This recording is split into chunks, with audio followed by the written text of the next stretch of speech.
So Tel Aviv and the school.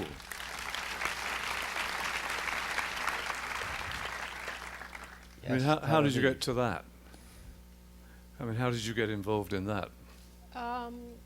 We were, someone we had worked with in the past visited the school under the auspices of the Tel Aviv Foundation,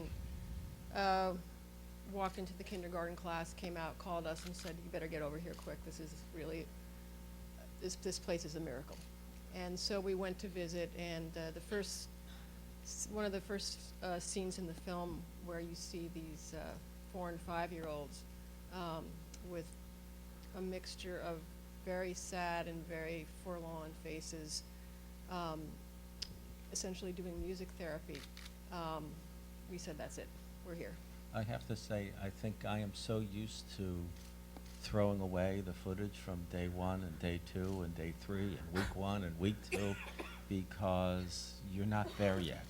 You're not ready to see it. And what we shot on day 1 opens the film. Really? I mean, it's unbelievable. So how long were you hanging around the school with We them? followed the course of the school year and 2 summers in between. So we really wanted to get a sense of what it was like for a child like Johannes, who you saw, to come to a place. He had never been in a school in his entire life. He was 12 years old.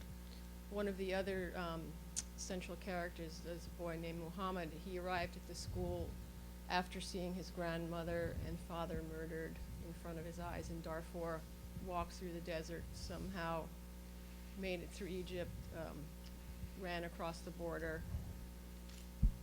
did not read or write in his own native language of Fu, arrived at the school 3.5 years later, passed the state exams for high school, and is now in engineering school. And we're looking for a college scholarship for him. Right. So when did you finish the film? When did you last see We the children? finished the film at graduation, which was the end of June of 10, Yeah. and edited it through the summer to complete it in September or so. But we were both back in Tel Aviv in January at a screening where the school, in only ways that schools can figure out how do you fill a theater, gave each of the kids in the school 6 tickets. And so Johannes became very popular. And so there was a screening at the Tel Aviv Cinematheque where there were many, many of the school kids there. And what's remarkable about being a New Yorker, being an American filmmaker, and putting the spotlight on a school in Tel Aviv is this screening is front page news in the Jerusalem Post and the other papers.